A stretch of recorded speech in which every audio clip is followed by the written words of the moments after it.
Good morning students.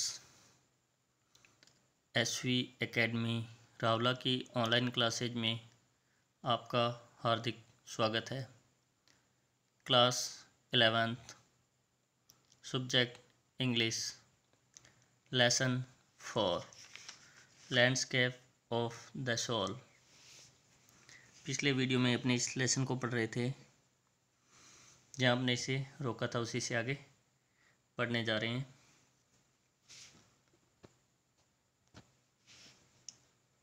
आपकी book के page number 36 पे देखिएगा। गेटिंग इनसाइड आउटसाइडर आर्ट, बाहरी कला के अंदर प्रवेश, यानी कि जो बाह्य कला है उसके अंदर प्रवेश। Let's start. When French painter Jean Dubuffet mooted the concept of art bread in the 1940s, the art of untrained visionary was of minority interest। कि जब फ्रांसीसी चित्रकार जीन डफेट ने सन 1940 के दशक में, आर्ट ब्रेड का मतलब होता है अनगढ़ या अपरिष्कृत कला, जो कि कलात्मकता की दृष्टि से और सांस्कृतिक समावेश की दृष्टि से अभी अपरिपक्व हो, यानी कि जो पूर्ण रूप से परिपक्व ना हो, उसको बोलते हैं आर्ट ब्रेड, यानी कि अनगढ़ या अपरिष्कृत कला। जब फ्रांसीसी चित्रकार जीन डफेट ने सन 1940 के दशक में अपरिष्कृत कला की अवधारणा को सुलझाया, तो अप्रशिक्षित, कल्पनाशील चिंतक, कला में रुचि रखने वाले अल्पसंख्यक थे। यानी कि अप्रशिक्षित कल्पनाशील चिंतक की जो कला थी उसमें रुचि रखने वाले माइनॉरिटी मतलब अल्पसंख्यक थे, यानी कि बहुत ही कम थे। From its almost weld beginnings, outsider art has gradually become the fastest growing area of interest in contemporary art internationally। अपनी लगभग छिपी हुई शुरुआत से लेकर, यानी कि वेल्ड का मतलब छिपी हुई, वेल्ड मतलब घूंघट, घूंघट के पीछे जिस तरह से, तो यानी कि पर्दे के पीछे छिपी हुई, अपनी छिपी हुई शुरुआत से लेकर आउटसाइडर आर्ट के क्षेत्र अंतर्राष्ट्रीय समकालीन, कंटेम्प्रेरी का मतलब समकालीन जगत में धीरे धीरे सर्वाधिक तेज गति से बढ़ता रुचि का क्षेत्र बन गई। यानी कि जो पहले एक छिपी हुई शुरुआत थी, वो बाद में जैसे ही आउटसाइडर आर्ट के रूप में विकसित होने लगी, तो वह अंतर्राष्ट्रीय समकालीन जगत के अंदर सबसे अधिक रुचि का विषय बन गई। यानी कि जो सबसे अधिक तेजी से बढ़ने वाली जो कोई कला है उसके समान बन गई। This genre is described as the art of those who have no right to be artist as they have received no formal training yet show talent and artistic insight. This genre यानी कि यह शैली या इस शैली का वर्णन उन लोगों की कला के रूप में किया जाता है।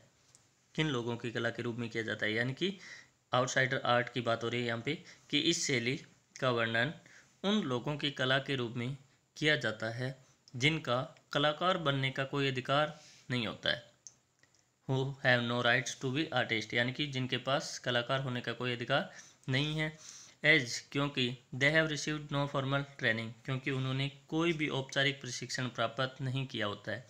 Yet show talent and artistic insight, फिर भी प्रतिभा और कलात्मक अंतर्दृष्टि, इनसाइट का मतलब अंतर्दृष्टि दिखलाते हैं।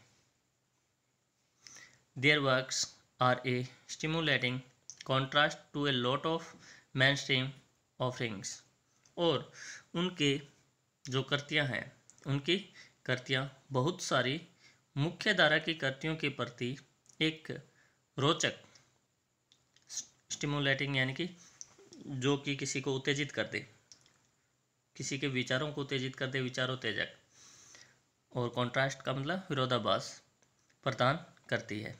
ऑफरिंग प्रस्तुत करना, पेश करना या प्रदान करना।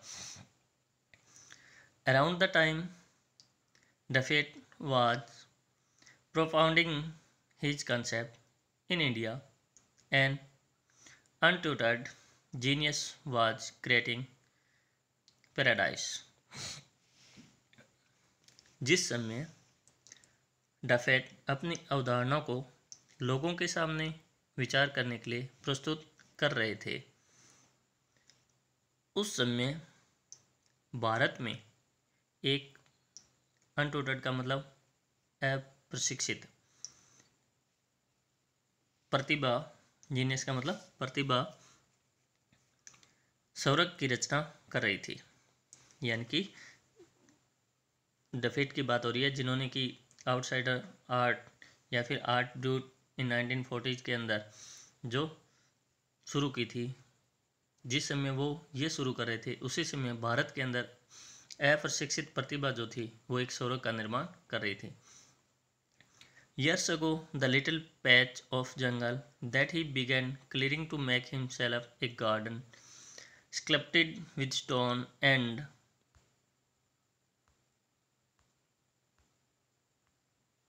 recycled material, is known to the world today as the Rock Garden at Chandigarh. उसके बाद में वो बताते हैं कि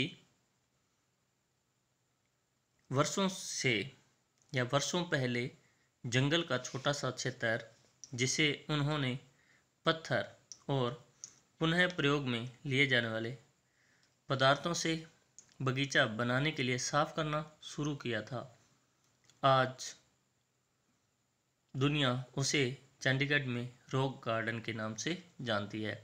यानी कि लेखक बता रहे हैं कि जिस समय वो अपनी उस कला का विकास कर रहे थे, वहाँ उसी समय भारत में भी एक अप्रशिक्षित प्रतिभा थी जो वहाँ पे स्वर्ग का निर्माण कर रही थी। और उस स्वर्ग की बात वो करते हैं कि वर्षों से जो एक छोटा सा जंगल हुआ करता था उसको उपयोग में लाने के लिए, यानी कि लोगों ने उपयोग में लाने के लिए पत्थर और अन्य कई सामान जो कि फिर से प्रयोग में लाए जा सकते हैं उनसे साफ करना उस जंगल को शुरू किया एक बगीचा बनाने के लिए। लेकिन वही बगीचा आज चंडीगढ़ में रॉक गार्डन के नाम से जाना जाता है।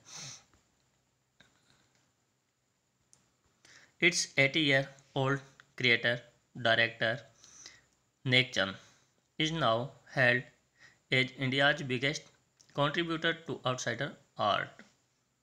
और ये ऐसा करने वाला कौन था? तो इसके 80 वर्षीय रचनाकार, क्रिएटर का मतलब रचनाकार, डायरेक्टर का मतलब निदेशक, यानी कि इसके 80 वर्षीय रचनाकार निदेशक नेक चंद को आउटसाइडर आर्ट के क्षेत्र में भारत का सबसे बड़ा योगदान देने वाला माना जाता है। The 50th issue spring 2005 of Raw Vision, a UK based magazine pioneer in outsider art publications, features Nek Chand and his Raw Garden sculpture Women by the Waterfall on its anniversary issues cover. यानी कि उसका क्या इनाम उन्हें मिला, उसके क्या नतीजा निकला वो बताया जा रहा है कि आउटसाइडर आर्ट प्रकाशन में अग्रणी इंग्लैंड की पत्रिका रॉ विजन, ये इंग्लैंड की एक यूके की पत्रिका है जिसका नाम है रॉक विजन, के 50वें अंक स्प्रिंग 2005 में नेकचंद और उनके रॉक गार्डन की मूर्ति, उनके रॉक गार्डन की स्कल्पचर यानी कि मूर्ति, और मूर्ति कौन सी है कि जलप्रपात है, कोई वाटरफॉल, झरना या जलप्रपात, उसके पास महिलाएं खड़ी हुई है, उस मूर्ति को इसके वार्षिक संस्करण के, एनिवर्सरी मतलब वार्षिक, कवर का मतलब मुख्य पृष्ठ, वार्षिक संस्करण के मुख्य पृष्ठ पर छपा गया। Then notion of art, brute और raw art was of works that were in their raw state as regards cultural and artistic influences। अब यहाँ पे बताया गया, जैसे हमने बात की कि आर्ट ब्रूट बर्ट और रा आर्ट का मतलब क्या है, तो यहाँ पे बताते हैं कि आर्ट बर्ट और रा आर्ट का विचार ऐसी रचनाओं या कृतियों से था, यानी कि इस तरह की रचनाओं या कृतियों से था जो कलात्मक एवं सांस्कृतिक प्रभाव की दृष्टि से अपनी अपरिपक्व अवस्था में थी। Anything and everything from A tin to a sink to a broken down car could be material for a work of art, something Nek Chand has taken to dizzying heights। उसके बाद में बताते हैं कि इस आउटसाइडर आर्ट के लिए कौन कौन सी चीज़ें काम में ली जा सकती है। उसके लिए वो बताते हैं कि कोई भी चीज़ या हर चीज़ डिब्बे से लेकर, टिन यानी कि डिब्बे से लेकर सिंक यानी कि रसोई घर के अंदर जो बर्तन धोने के लिए जहाँ पे नल लगा होता है उसी की बात हो रही है, कि कोई भी चीज़ या हर चीज़ डिब्बे से लेकर सिंक या खराब कार तक कलाकृति की सामग्री हो सकती है। ऐसी चीज़ जिसे नेकचंद आश्चर्यजनक ऊंचाई तक ले गए हैं, यानी कि नेकचंद ने उन चीज़ों का इस्तेमाल किया उस रॉक गार्डन के लिए जो कि खराब है, चाहे वो कोई भी चीज़ हो, चाहे खराब हुआ डिब्बा हो, सिंक हो या फिर टूटी फूटी कार हो, उनको सभी ने अपनी कला के अंदर स्थान दिया और उन चीज़ों को एक आश्चर्यजनक ऊंचाई तक लेकर गई। Recognising his art as an outstanding testimony of the difference a single man can make when he lives his dreams, the Swiss commission for UNESCO will be honoring him by way of a European exposition of his works। यानी कि नेकचंद की कला को इस बात का शानदार प्रमाण स्वीकार करते हुए कि जब कोई आदमी अपने सपने को जीता है तो कितना बदलाव ला सकता है।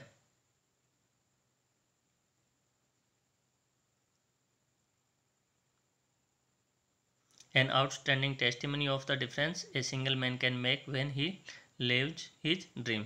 यानी कि कोई भी आदमी जब अपने सपने को जीता है तो कितना बदलाव ला सकता है।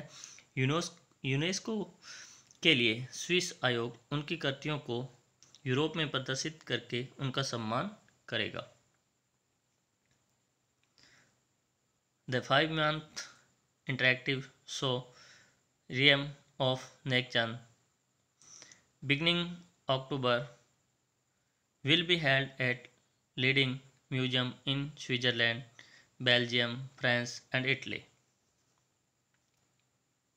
अक्टूबर में शुरू होने वाला और 5 महीने तक चलने वाला वैचारिक आदान प्रदान वाला realm of Nekchand Switzerland, Belgium, France तथा इटली के प्रमुख म्यूजियम यानी कि संग्रहालयों में होगा। The biggest reward is walking through the garden and seeing people enjoy my creation, Nekchand says. और इतना कुछ होने के बावजूद भी जब नेकचंद से उसकी फीलिंग्स के बारे में पूछा जाता है तो वो बताते हैं, और वो क्या कहते हैं। नेकचंद कहते हैं कि सबसे बड़ा पुरस्कार तो बगीचे में घूमना और लोगों को मेरी कृति का, यानी कि जो मैंने रचना की है उसका आनंद लेते देखना है। तो आशा करता हूँ ये लेसन आपको समझ में आया होगा। इस लेसन में इतना ही, मिलते हैं नेक्स्ट वीडियो में नए लेसन के साथ। तब तक के लिए goodbye, thanks for watching and have a nice day.